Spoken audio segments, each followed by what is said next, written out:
Rebecca. I am going to do a video on how to do videos. It may or may not be useful, but let's see.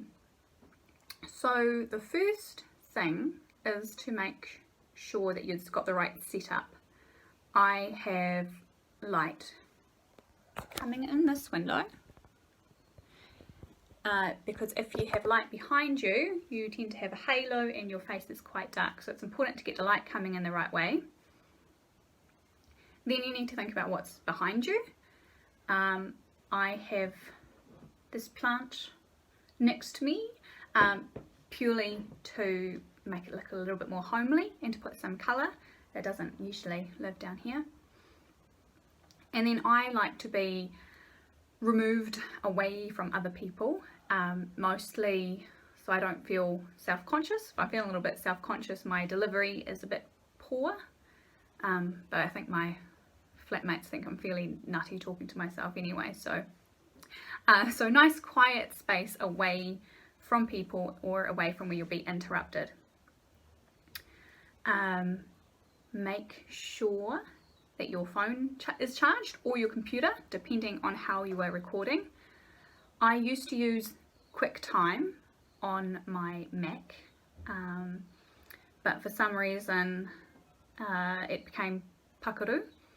So I use my phone now, which works fine, but I just have to make sure I've got my phone recording high enough. So I'll show you. I have a stack of books and then my computer sitting on it. I just use my computer so my phone sits upright. It's my phone stand, I guess. And I make sure that I can see myself when I'm talking. That way I can see what my face looks like, and it also reminds me to smile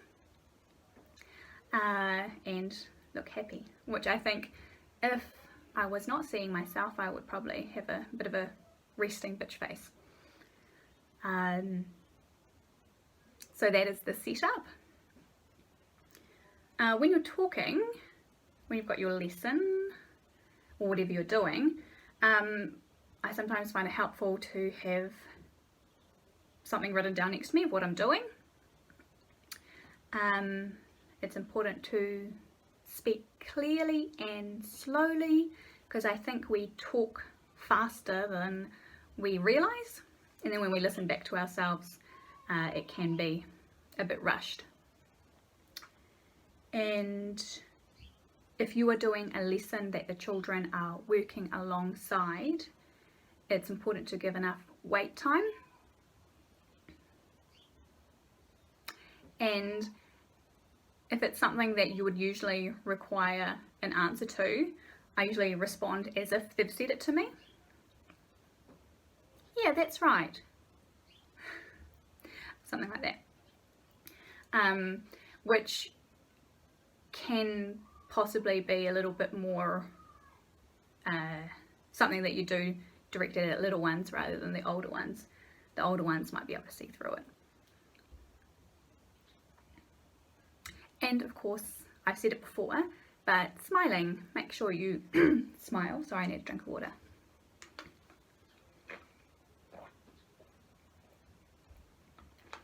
Now, if you did something like that in a lesson and you didn't want it in there, you don't have to start the whole thing all over again. You can edit it out, and I will show you that later. So if you do something that you want to take out, allow yourself a pause before you continue. Compose yourself. And then start the lesson again. And then you can just take the bit out and no one would ever know.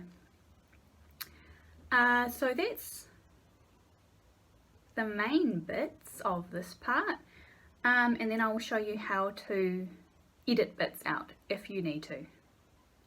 Okay, well I hope this is some sort of useful.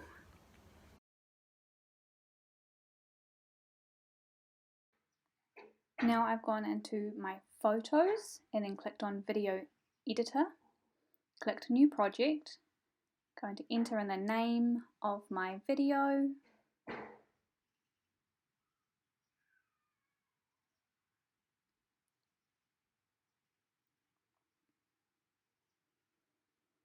I can add the video by looking in my photos, click add, drag it down, and then I can start watching it and find the place where I think I made the mistake later.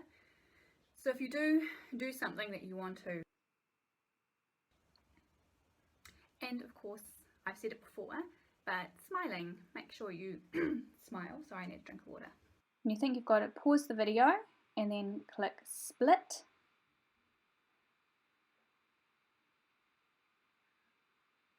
And then continue watching until you find where you want to. Now, if you did something like that, or start the video back up again, and you didn't want it in there, you don't have to start the whole thing all over again. You can edit it out, and I will show you that later. So if you do something that you want to take out, allow yourself a pause before you continue. So here I'm composing myself, so that's where I will start the video again.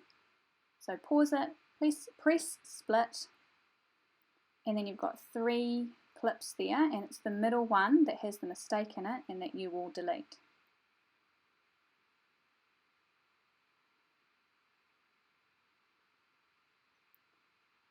From here you can go back and watch the transition if you wanted to see how smooth it looked. Something that you do directed at little ones rather than the older ones. The older ones might be able to see through it. And then you can just take the bit out and no one would ever know. So that's struggling to find the transition there. And of course, I've said it before, but smiling, make sure you smile. Sorry, I need a drink of water.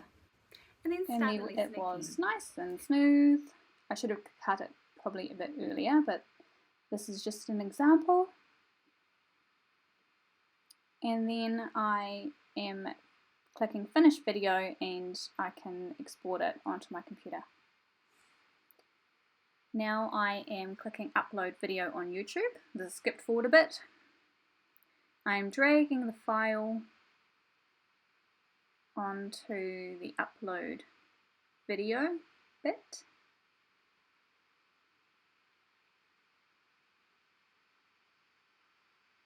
Going to give it a title.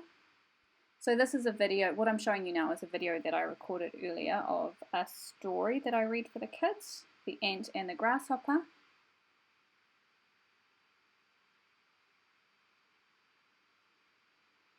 I'm going to put it in my stories playlist. If you wanted to create a new playlist, that button's down there. Yes, it's made for kids.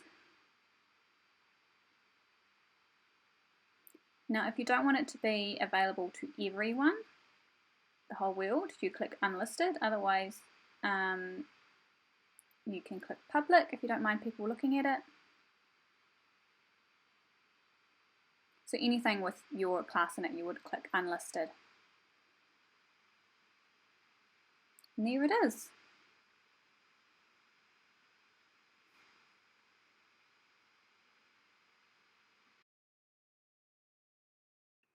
So I showed you on a PC before, but I usually use iMovie on Mac. So if you have a Mac and you wanted to edit on there, I do find it slightly easier. So what I'm doing here is I've got to the point of the video where I want to split it. So what you do is you just press the space bar, which stops it, and then you double click exactly where the line is and it will give you the option to split. So I'm going exactly where the line is, double clicking, and it's option to split, get rid of that middle one. And then to export, it's that little share button up the top, export file. That brings us to the end. I hope that was useful. Thank you for watching. Ka kite anō.